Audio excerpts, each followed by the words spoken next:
जय श्री राधे, जय श्री श्याम। मेरे प्रशिक्षणार्थियों, चलिए एक बात आपको और पुनः बताने जा रहा हूं। 7 दिन के बीच में हमें श्रीमद् भागवत का विश्राम कहां पर देना चाहिए, इस बात को जानें। जैसे पहले दिन में तीसरे स्कंध अध्याय 20 योग 49 अध्याय होता है, यहां आपको विश्राम देना आवश्यक है। और दूसरे दिन स्कंध 5 अध्याय 23 अर्थात 67 अध्याय आपको पारायण करना है। और तीसरे दिन 7वें स्कंध में अध्याय नंबर 15 यहां पर आपको विश्राम देना है। चौथे दिन स्कंध 9 अध्याय 24 और 5वें दिन स्कंध 10 अध्याय 12, 6वें दिन स्कंध 10 अध्याय 82 और 7वें दिन स्कंद 12 अध्याय 13 यहां पर आपको विश्राम देना है। और एक बात आपको और विशेष हम बताना चाहेंगे, जैसे श्रीमद् भागवत का 7 दिन का भी होता है, 7 दिन के अलावा भी होता है। इस बात को जरूर ध्यान रखेंगे। 7 दिन के अलावा भी आप श्रीमद् भागवत का पारायण कर सकते हैं। जैसे आपको किसी भी प्रकार के विघ्न विनाश के लिए श्रीमद् भागवत का पाठ करना है, तो आप करेंगे क्या? पहले दिन स्कंध 3 अध्याय 19 यहां पर विश्राम देंगे। दूसरा दिन स्कंध 5 अध्याय 6, तीसरा दिन स्कंध 7 अध्याय 10, चौथे दिन स्कंध 9 अध्याय 24, 5वें दिन स्कंद 10 अध्याय 49, 6वें दिन स्कंद 10 अध्याय 90 और 7वें दिन स्कंद 12 अध्याय 13 यहां पर आपको विश्राम देना है। इसी प्रकार से आपको कुछ और हम जानकारियां देना चाहेंगे कि जैसे किसी को धन की प्राप्ति करना है, तो धन की प्राप्ति के लिए कहां पर विश्राम देना चाहिए, इस बात को जानें। जैसे पहले दिन चौथे स्कंध के 9वें अध्याय पर विश्राम देना है आपको। दूसरे दिन 6वें स्कंध की 13वीं अध्याय पर विश्राम देना है। और तीसरे दिन 9वें स्कंध के 7वें अध्याय पर विश्राम देना है। चौथे दिन स्कंध 10 और 34वें अध्याय पर आपको विश्राम देना है। 5वें दिन स्कंध 10 अध्याय 37, 6वें दिन स्कंध 10 अध्याय 90, 7वें दिन स्कंद 12 और अध्याय 13 यहां पर आपको विश्राम देना है। और जिस किसी के घर में अत्यंत कलह हो, संकट हो, भूत प्रेतों का साया मंडरा रहा हो, उनके यहाँ आप जब 7 दिन का पारायण करने जाएं, तो पहला दिन में दूसरे स्कंध के 10वें अध्याय पर आप विश्राम देंगे। दूसरे दिन चौथे स्कंध के 31वें अध्याय पर, तीसरे दिन स्कंध 6 अध्याय 19, चौथे दिन स्कंध 8 अध्याय 24, 5वें दिन स्कंध 10 अध्याय 49, 6वें दिन स्कंद 11 अध्याय 31, 7वें दिन स्कंद 12 अध्याय 13। और जो कोई व्यक्ति कारावास में हो, कैद हो, उसे कैद से आपको मुक्त करना है, तो क्या करना चाहिए? फिर आप उसको 7 दिन का पारायण उसके घर में रखें। आप पहले दिन तीसरे स्कंध पर विराम देंगे जो 33 अध्याय है। दूसरे दिन 5वें स्कंध के 26वें अध्याय में विराम देंगे। तीसरे दिन 7वें स्कंध के 15वें अध्याय पर विश्राम देंगे। चौथे दिन 9वें स्कंध के 24वें अध्याय पर विश्राम देंगे। और 5वें दिन स्कंध 10 और 90 अध्याय पर विश्राम देंगे। 6वें दिन स्कंध 11 अध्याय 31 पर विश्राम देंगे। और 7वें दिन स्कंध 12 अध्याय 13 पर विश्राम देंगे। और किसी के पीछे कोई शत्रु लगा हुआ है, आपसे कोई कहता है कि महाराज हम क्या करें उपाय, तो तो आप यह श्रीमद् भागवत का सप्ताह पारायण उसके यहाँ करने के लिए संकल्प करवाएं। तो विश्राम आपको कहाँ देना है?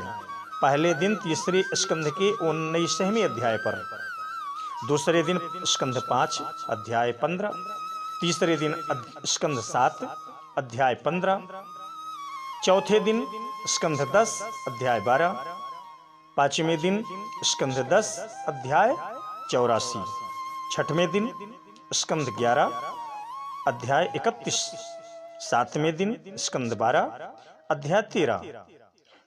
इसी प्रकार कोई रोग से पीड़ित है, भयंकर रोग, दवाइयों से भी नहीं जा रहा है, तो आप एक बार जरूर ये प्रयोग करें कि श्रीमद् भागवत का पाठ करें। पर इसमें पंचम स्कंध के नृसिंह मंत्र का जो अध्याय 18 श्लोक 8 इसका जरूर पाठ कर लेंगे पहले, और इसके बाद आपको पहले दिन विश्राम देना है। स्कंध तीसरा अध्याय 20, दूसरे दिन स्कंध 5 अध्याय 6, तीसरे दिन स्कंध 6 अध्याय 19, चौथे दिन स्कंध 9 अध्याय 20, पांचवें दिन स्कंध 10 अध्याय 35, छठवें दिन स्कंध 10 और अध्याय 85, सातवें दिन स्कंध 12 अध्याय 13। इस प्रकार से आप पाठ करें। पूर्ण हम आश्वस्त करते हैं कि वह व्यक्ति रोग मुक्त अवश्य होगा।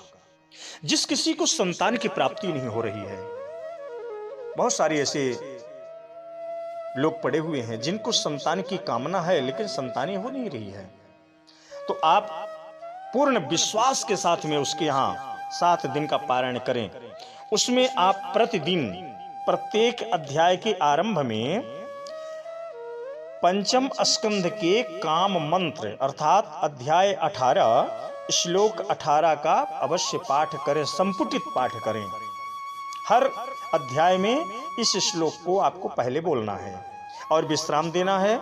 स्कंध तीसरे अध्याय 24, दूसरे दिन स्कंध 5 अध्याय 3, तीसरे दिन स्कंध 7 अध्याय 8, चौथे दिन स्कंध 10 अध्याय 4, पांचवें दिन स्कंध 10 अध्याय 55, छठवें दिन स्कंद 11 अध्याय 6 और सातवें दिन स्कंद 12 अध्याय 13। इसी प्रकार से कोई व्यक्ति आपसे कहता है कि हम इलेक्शन जीतना चाहते हैं, इलेक्शन में विजय उसे दिलाने के लिए आप श्रीमद् भागवत का अवश्य संकल्प करवाएं 7 दिन का। लेकिन आपको करना क्या है कि श्रीमद् भागवत के हर अध्याय के प्रारंभ में चतुर्थ स्कंध की ध्रुव स्तुति अध्याय 9 का अवश्य पाठ करें रोजाना।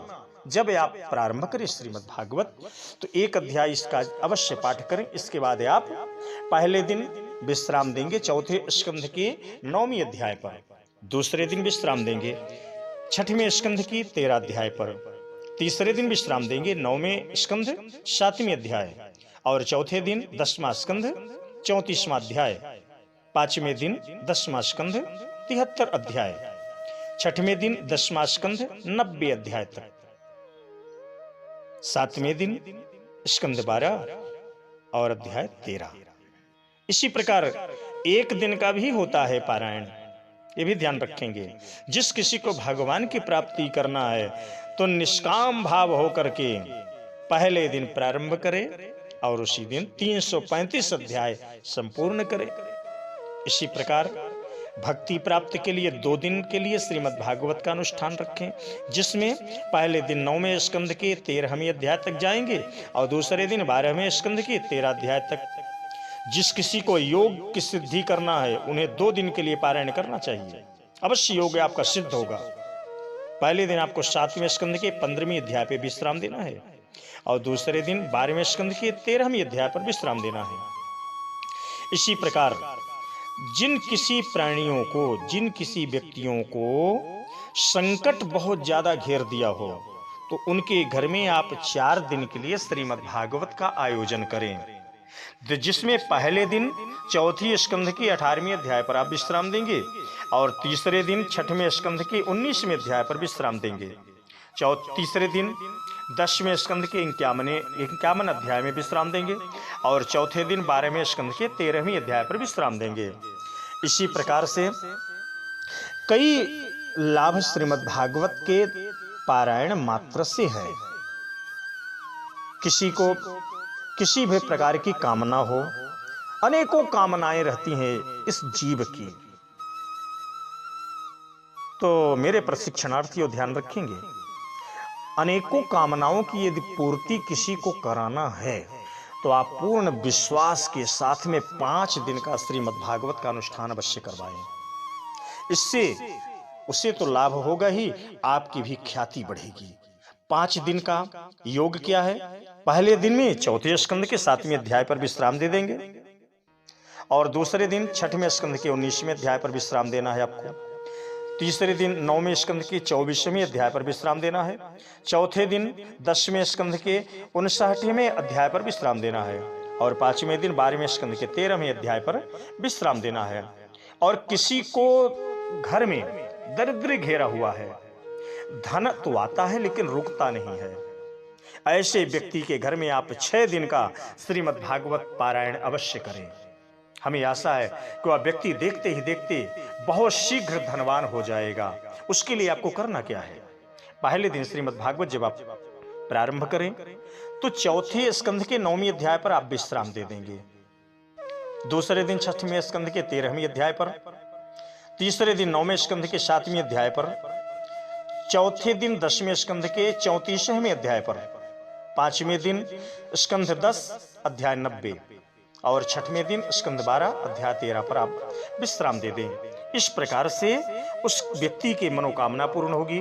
धन का आवागमन उसके यहाँ निरंतर बनता ही जाएगा। अवश्य आप इसका निरंतर पाठ करें। जिस किसी को सुयश की प्राप्ति करना हो, नाम कमाना हो समाज में, तो 9 दिन का श्रीमद् भागवत का पारायण करें।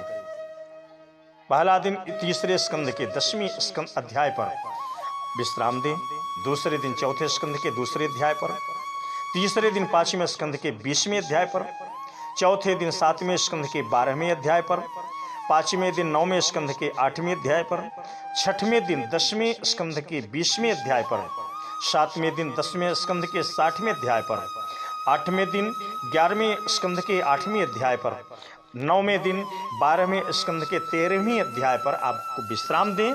अवश्य आपका सुयश कीर्ति नाम आपका समाज में फैलेगा। इसी प्रकार से कोई व्यक्ति पढ़ाई तो बहुत करता है लेकिन याददाश्त उसकी कमजोर रहती है। याददाश्त बढ़ाने के लिए आप 10 दिन का अनुष्ठान रखें श्रीमद् भागवत का, जिसमें पहले दिन तीसरे स्कंद के 6वें अध्याय पर विश्राम देंगे, दूसरे दिन चौथे स्कंद के 7वें अध्याय पर, 5वें दिन 5वें स्कंद के 9वें अध्याय पर, चौथे दिन 6वें स्कंद के 19वें अध्याय पर, 5वें दिन 8वें स्कंद के 24वें अध्याय पर, 6वें दिन 10वें स्कंद 11 अध्याय, 7वें दिन स्कंद 10 अध्याय 45, 8वें दिन स्कंद 10 अध्याय 69, 9वें दिन स्कंद 11 अध्याय 23, 10वें दिन स्कंद 12 अध्याय 13। यहाँ पर आप विश्राम देंगे। अवश्य उस व्यक्ति के ऊपर जिसको आप प्रयोग किए हैं यह श्रीमद् भागवत, उसकी याददाश्त इतनी प्रखर होगी कि आप उम्मीद न किए रहे होंगे। यह मैं आपको गुप्त बात बता रहा हूं, इसको जरूर आप लोग याद कर लेंगे, नोट कर लेंगे। इसी प्रकार से हर व्यक्ति के मनोकामनाएं श्रीमद् भागवत से पूर्ण की जा सकती है। जिसके जीवन में बहुत सारा कर्ज हो, कर्ज से परेशान है, वह व्यक्ति के यहाँ आप 13 दिन का अनुष्ठान रखवाइए। हमें आशा है कि जल्द से जल्द कर्ज से उसे मुक्ति मिल जाएगी। वहां पर आपको करना क्या है? पहले दिन दूसरे स्कंद के दूसरे अध्याय पे आपको विश्राम देना है। दूसरे दिन तीसरे स्कंद के 20वें अध्याय, तीसरे दिन स्कंद 4 अध्याय 13, चौथे दिन स्कंद 5 अध्याय 5, 5वें दिन स्कंद 6 अध्याय 13, 6वें दिन स्कंद 8 अध्याय 11, 7वें दिन स्कंद 9 अध्याय 14, 8वें दिन स्कंद 10 अध्याय 15, 9वें दिन स्कंद 10 अध्याय 39, 10वें दिन स्कंद 10 अध्याय 70, 11वें दिन स्कंद 11 अध्याय 14, 12वें दिन स्कंद 12 अध्याय 1, 13वें दिन स्कंद 12 अध्याय 13। अवश्य वह ऋण से मुक्त हो जाएगा यह श्रीमद् भागवत का 13 दिन का अनुष्ठान करने मात्र से। इसी प्रकार से आप 15 दिन का अनुष्ठान रख सकते हैं, आप 41 दिन तक का अनुष्ठान रख सकते हैं। जिसको जो आवश्यकता हो, आवश्यकता के अनुसार यह श्रीमद् भागवत का अनुष्ठान करके आप श्रीमद् भागवत से अनेकों लाभ ले सकते हैं।